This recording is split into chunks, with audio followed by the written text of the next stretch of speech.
بادشاہ اور کسان۔ ایک وقت کی بات ہے، ایک ملک کا بادشاہ بہت مغرور اور خود پسند تھا۔ وہ ہمیشہ اپنے محل میں رہتا اور یہ سمجھتا کہ صرف اسی کی زندگی سب سے بہتر ہے۔ وہ عوام کے حالات سے بالکل بے خبر تھا۔ ایک دن بادشاہ نے سوچا، میں دیکھتا ہوں کہ میری رعایا کس حال میں ہے، کیا واقعی ان کی زندگی سخت ہے؟ چنانچہ وہ سادہ لباس پہن کر اکیلا محل سے نکلا تاکہ کسی کو پتہ نہ چلے کہ وہ بادشاہ ہے۔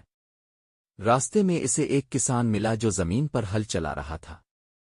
کسان نے بادشاہ کو دیکھا اور مسکرا کر کہا، آئیے بھائی، تھوڑی دیر میرے ساتھ کام کیجیے، بہت مزہ آئے گا۔ بادشاہ نے کہا، تم تھکے نہیں؟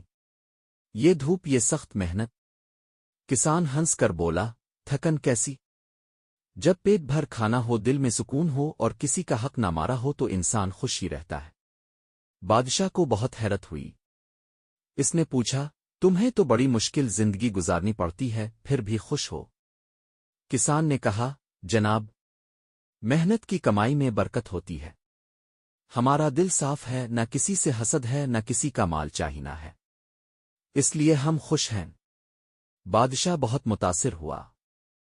اس نے سوچا کہ حقیقت خوشی مال و دولت سے نہیں بلکہ دل کے سکون اور محنت سے حاصل ہوتی ہے۔ اگلے دن بادشاہ نے اپنے دربار میں اعلان کیا کہ ہم نے آج ایک کسان سے سیکھا کہ اصل